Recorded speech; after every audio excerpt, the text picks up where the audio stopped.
મારી દરેક બહેનો અને માતાઓને જય માતાજી। આજથી એ વ્રત જીવ્રત વ્રત શરૂ થાય છે।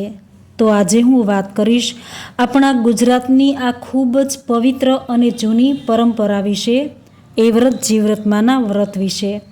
આ વ્રતની જૂનામાં જૂની વાર્તા પણ સાથે સાંભળીએ। આપણા મમ્મી કે પછી મોટી ઉંમરની દરેક સ્ત્રીઓ શ્રદ્ધાથી આજે એ વ્રત જીવ્રતનું વ્રત કરે છે। જો વ્રત ન થઈ શકે એમ હોય તો વાર્તા તો સાંભળે જ, એવી અડગ ભક્તિ આપણી માતાઓની છે। એમના માટે આ વ્રત જ નહીં પણ એમના પતિ પ્રત્યે અને બાળકો પ્રત્યેનો પ્રેમ છે। આ વ્રત કરી માતાજીને પ્રાર્થના કરે છે કે હે માં, મારા પતિને લાંબુ આયુષ્ય આપજો, મારો ચૂડી ચાંદલો અખંડ રાખજો, મારા બાળકોને દીર્ઘાયુ આપજો, મારી લીલી વાડી વધારજો। ગુજરાતની પરંપરા પ્રમાણે અષાઢ વદ તેરસથી અમાસ સુધી એમ 3 દિવસ આ વ્રત કરવામાં આવે છે। આ વ્રતને દિવાસો પણ કહેવાય છે। આ વ્રતમાં 3 દિવસ મીઠા વગરનું ભોજન લઈ એકટાણું કરી અખંડ દીવો બાળવામાં આવે છે અને અમાસનું જાગરણ કરવાનું હોય છે। આ વ્રત અખંડ સૌભાગ્યની પ્રાપ્તિ કરાવનારું છે। જેને સંતાન ન હોય તે શ્રદ્ધાથી વ્રત કરે તો સંતાન પ્રાપ્તિ થાય છે। તો એવા પવિત્ર વ્રતની જૂનામાં જૂની કથા સાંભળીએ। કથા સાંભળતી વખતે હાથમાં ઘઉં કે ચોખાના દાણા રાખવા અને શ્રદ્ધાથી માતાજીનું મનમાં સ્મરણ કરવું। વાર્તા પૂરી થાય એટલે એ દાણા ચકલાને ચણ નાખી દેવા। તો વાર્તા શરૂ કરીએ। બોલો માં એ વ્રત જીવ્રતમાંની જય। એક નાનકડું ગામ હતું। એમાં બ્રાહ્મણ અને બ્રાહ્મણી રહેતા હતા। એ ખૂબ જ ધાર્મિક વૃત્તિના હતા અને એમનું જીવન પણ ખૂબ જ સંતોષી હતું। પણ એક દુઃખ હતું, એમને સંતાન ન હતું।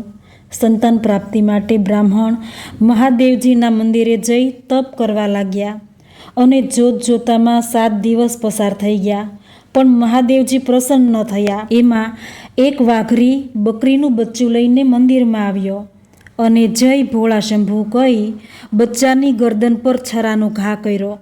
બ્રાહ્મણ તો આ જોઈ કંપી ગયો। ત્યાં તો મહાદેવજી વાઘરી પર પ્રસન્ન થઈ બોલ્યા કે બોલ બચ્ચા, તારી શું ઈચ્છા છે? અને વાઘરી બોલ્યો કે હે ભોળાનાથ, મારા પર પ્રસન્ન થયા છો તો મને હું જે માગું એ આપો। મારે 4 રૂપાળા છોકરા જોઈએ છે। સારું, તારી ઈચ્છા જરૂર પૂરી થશે, એમ મહાદેવજી બોલ્યા અને વાઘરી તો ખુશ થઈ ગયો। બ્રાહ્મણ તો આશ્ચર્યમાં પડી ગયો કે આ શું, હું 7 દિવસથી તપ કરું છું તો મને કંઈ ફળ નહીં, અને આ દુષ્ટે હિંસા કરી તો તેને જટ વરદાન આપી દીધું। આવો અન્યાય બ્રાહ્મણથી સહન ન થયો। એ તો માથું પછાડી આત્મહત્યા કરવા તત્પર થયો। એટલે મહાદેવજી તરત પ્રસન્ન થયા અને બોલ્યા કે તારે શું દુઃખ છે? બ્રાહ્મણે હાથ જોડી કહ્યું કે પ્રભુ, મેં 7 દિવસ તમારી આરાધના કરી, તેનું કંઈ ફળ નહીં, અને પેલો વાઘરી થોડી જ વારમાં 4 છોકરાનું ફળ લઈ ગયો।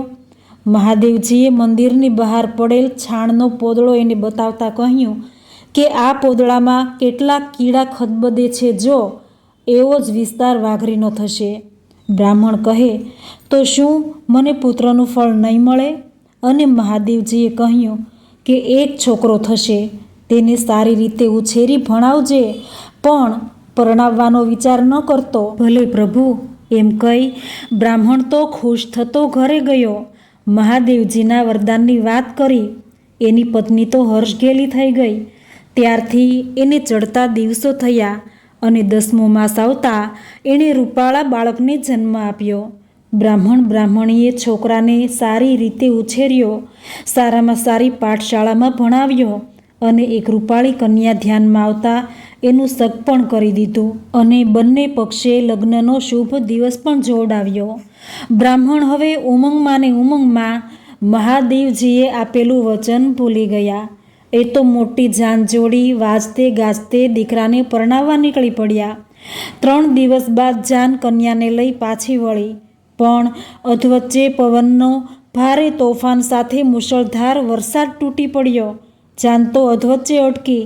બધા એક ઘટાદાર વૃક્ષ નીચે આશ્રય લેવા દોડી ગયા। બ્રાહ્મણનો છોકરો વરરાજો પણ એની નવી વહુને લઈ ઝાડ નીચે ગયો અને જ્યાં એ ઝાડ પાસે ઊભો ને ત્યાં તો પગમાં કંઈ કરડ્યું. એ તો એકદમ ઓ માડી રે કહીને ચીસ પાડવા લાગ્યો. બધા ગભરાઈને ત્યાં દોડી આવ્યા. જોયું તો કાળોતરો નાગ સડસડાટ જતો દેખાયો. છોકરાનો બાપ સમજી ગયો કે દીકરાને એડીએ દંશ દીધો છે. એ તો પોક મૂકીને રડવા લાગ્યો. વહુને માથે જાણે આભ તૂટી પડ્યું. એ પણ રડતી હતી. સારવાર બહુ કરી પણ ઝેર ચડી ગયેલું. એથી છોકરો બચ્યો નહીં. એ તો તરફડીને મરી ગયો. બધા હૈયાફાટ રુદન કરવા લાગ્યા. વરસાદ વરસતો હતો, તેથી શબનો અગ્નિ સંસ્કાર થાય એમ ન હતું. બધાએ વિચાર્યું કે હવે આપણું ગામ નજીક આવ્યું છે, તો ત્યાં જઈને સવાર પડતા અહીં આવી અગ્નિદાહ આપી દઈશું. બધા ગયા, પણ વહુ ત્યાંથી ન ગઈ. એ તો મૃત પતિનું મસ્તક ખોળામાં રાખી આંસુ વહાવતી બેસી રહી. ત્યાં વારે વારે હિંસક પ્રાણીની ત્રાડો સંભળાતી હતી. વહુએ આજુબાજુ નજર કરી તો વીજળીના પ્રકાશમાં એક મંદિર દેખાયું. તે શબને ઉઠાવી મંદિરમાં ગઈ અને કમાડવાસીને સાંકળ લગાવી દીધી, જેથી કોઈ આવે નહીં. આ તો એવ્રત માનું મંદિર હતું. મધરાત થતાં એવ્રતમાં મંદિરે આવ્યા. જોયું તો કમાડ બંધ હતા. મા તો રોષ લાવીને બોલ્યા કે મારા સ્થાનકમાં કોણ છે? જે હોય તે ઝટ કમાડ ઉઘાડે, નહીતર બાળીને ભસ્મ કરી દઈશ. વહુએ તો કંપતા હાથે કમાડ ઉઘાડ્યું. સામે જ તેજના અંબારસમા એવ્રતમાં ઊભા હતા. મંદિરમાં શબ પડેલું જોઈ મા બોલ્યા કે અરે બાઈ, તું કોણ છે? અમારા સ્થાનકમાં મરદાને લાવી અપવિત્ર કરનાર તું કોણ છે? વહુ હાથ જોડી બોલી કે માડી, ક્ષમા કરો. હું તો દુખિયારી સ્ત્રી છું. મને પરણ્યાને હજુ 24 કલાકે નથી થયા, ત્યાં તો રંડાપો લઈને બેઠી છું. મારા પતિને નાગ ડસ્યો છે અને તેઓ મૃત્યુ પામ્યા છે. એમનું શબ સચવાય એ માટે અહીં લાવીને બેઠી છું. માડી, હવે તમે મારા પતિને સજીવન કરો તો મારો ચોડી ચાંદલો જળવાઈ રહે. આ સાંભળી એવ્રતમાં કહે છે કે માડી, મારા સૌભાગ્યને ખાતર જે કહેશો તે કરીશ. ત્યાં તો મરદાએ એક બાજુ પડખું ફેરવ્યું અને એવ્રતમાં અંતર્ધ્યાન થઈ ગયા. વહુને સમજાયું નહીં. હજુ પતિને ચેન આવ્યું ન હતું. એથી કમાડવાસી આંસુ સારતી બેસી રહી. બીજા પહોરે જીવ્રતમાંની પધરાવણી થઈ. તે બોલ્યા કે મારા થાનકમાં કોણ છે? જે હોય તે કમાડ ઉઘાડે, નહીતર હમણાં જ બાળીને ખાક થઈ જશે. અને વહુએ તો ધ્રુજતા હાથે કમાડ ઉઘાડ્યા. સામે પ્રકાશના પુંજ રેલાવતા જીવ્રતમાં ઊભા હતા. એ બોલ્યા કે બાઈ, તું કોણ છે? મારા થાનકમાં કેમ આવી છે? વહુએ બધી વાત કહી. પતિને જીવતા કરવાની નમ્ર વિનંતી કરી. તો જીવ્રતમાં બોલ્યા કે મારું કહેવું માને તો હમણાં જ તારા પતિને સજીવન કરું. ત્યાં તો મરદાએ બીજું પડખું ફેરવ્યું ને જીવ્રતમાં અંતર્ધ્યાન થઈ ગયા. જીવ્રતમાં દેખાયા નહીં. એથી વહુ વિચારમાં પડી ગઈ. હજુ પતિમાં ચેતન આવ્યું નથી. એથી કમાડ બંધ કરી રોદન કરતી બેઠી. ત્રીજા પહોરે વળી જયામાં મંદિરે પધાર્યા અને બોલ્યા કે મારા થાનકમાં કોણ ભરાયું છે? તરત કમાડ ઉઘાડે, નહીતર બાળીને ભસ્મ કરી નાખીશ. વહુએ કમાડ ઉઘાડી જયામાને નમન કર્યો અને પોતાના પતિનો મૃતદેહ બતાવી બધી હકીકત કહી. જયામાં બોલ્યા કે મારી એક વાત માને તો હમણાં જ તારા પતિને સજીવન કરું. અને વહુએ હા કહી.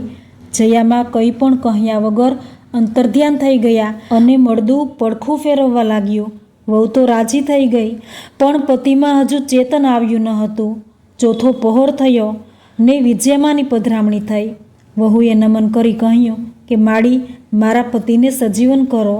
વિજયામાએ જળની અંજલિ મૃતદેહ પર છાંટી. તે સાથે જ વહુનો પતિ સજીવન થઈ ગયો. વહુને હર્ષ થયો.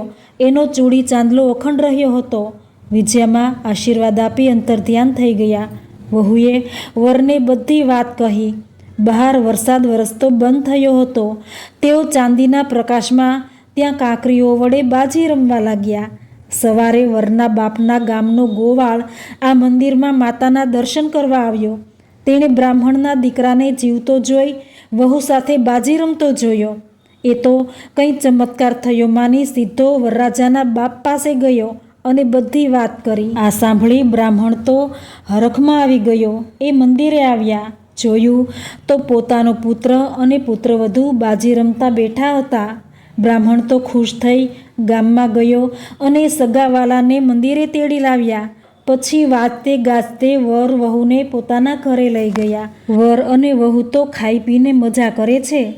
જોત જોતામાં 1 વર્ષ વીત્યું. વહુને ગુલાબના ગોટા જેવા દીકરાને વહુએ જન્મ આપ્યો. ઘરમાં બધાને આનંદ થયો. રાત પડતા જ એ વ્રતમાં આવીને વહુને કહેવા લાગ્યા કે વહુ, તમે તે દિવસે મારું વચન પાળવાનું કહ્યું હતું. મારે તારો છોકરો જોઈએ છે, આપી દે. વહુથી ના પડાય શી રીતે? એણે ખુશીથી છોકરાને એ વ્રત માને આપ્યો અને માતાજી અંતર્ધ્યાન થઈ ગયા. સવારે ઘોડિયું ખાલી જોતા સાસુએ વહુને પૂછ્યું કે વહુજી, દીકરો ક્યાં ગયો? વહુ શું જવાબ આપે? અને કીધું કે હું કંઈ જાણતી નથી. સાસુએ વહુને ન કહેવાના વેણો કહ્યા અને ગામમાં વાત ફેલાવી કે ડાકણ વહુ છોકરાને ભરખી ગઈ. વળી 1.5 વર્ષ વીત્યું અને વહુએ દીકરાને જન્મ આપ્યો. રાતે જીવ્રતમાં આવ્યા. છોકરો માગ્યો. વહુએ એ પણ આપી દીધો. સવારે છોકરાને ઘોડિયામાં ન જોયો. સાસુએ વળી વહુને ગાળો ભાંડી અને આખા ગામમાં વગોવણી કરી. વળી પાછા તેને ચડતા દિવસો રહ્યા. પૂરા દિવસે રૂપાળો દીકરો જન્મ્યો અને આ વખતે તો સાસુએ વહુના ખાટલા આગળ તાકેદારી રાખી. ત્યાં તો જયામાં આવ્યા. પોતાની શક્તિથી બધાને ઊંઘમાં નાખી દઈ છોકરાને લઈ અંતર્ધ્યાન થઈ ગયા. સવારે સાસુ અને રાજાએ જોયું તો ઘોડિયામાં છોકરો ન મળે. આ વખતે પણ એણે વહુને બહુ વગોવી. ચોથી વેળાએ વહુએ પુત્રને જન્મ આપ્યો. ત્યારે સાસુએ રાજાને બોલાવ્યા ને ખુલ્લી તલવારે ચોકી કરવા વિનંતી કરી. આ વખતે છોકરાને લેવા માટે વિજયામાં આવ્યા. એ પોતાની શક્તિથી બધાને ગાઢ નિંદ્રામાં નાખી છોકરાને લઈ અંતર્ધ્યાન થઈ ગયા. સવારે સાસુ અને રાજાએ જોયું તો ઘોડિયામાં છોકરો ન હતો. રાજા તો આશ્ચર્યમાં પડી ગયા કે આટલી વારમાં છોકરો ગયો ક્યાં? વહુ ભક્ષણ કરે એ વાત પણ એના માન્યમાં ન આવી.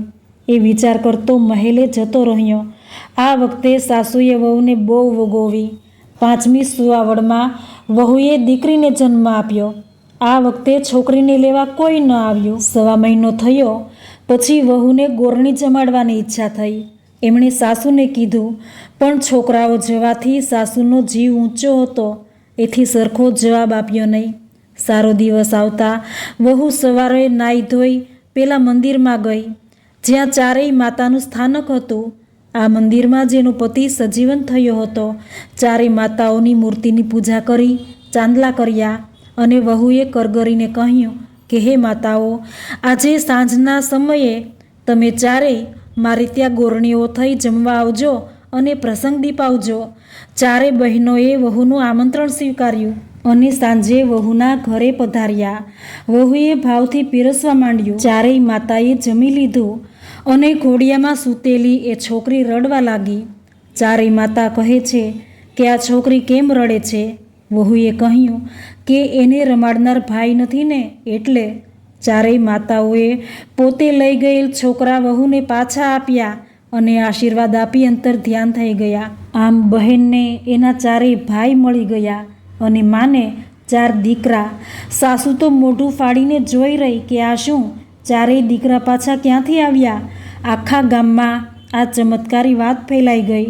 લોકોના ટોળે ટોળા બ્રાહ્મણના ઘરે આવવા લાગ્યા અને વહુએ જે કંઈ આગળ બનેલું એ બધું સાસુ આગળ ખુલાસો કર્યો અને મંદિરમાં બનેલી બધી હકીકત કહી.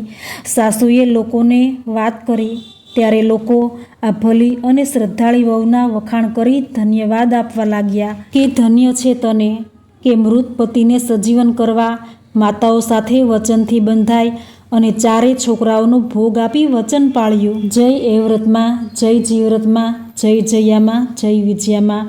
તમે જેવા નાની વહુને ફળ્યા એવા આ કથા વાંચનાર અને સાંભળનાર દરેકને ફળજો. દરેકનો ચૂડી ચાંદલો અખંડ રાખજો.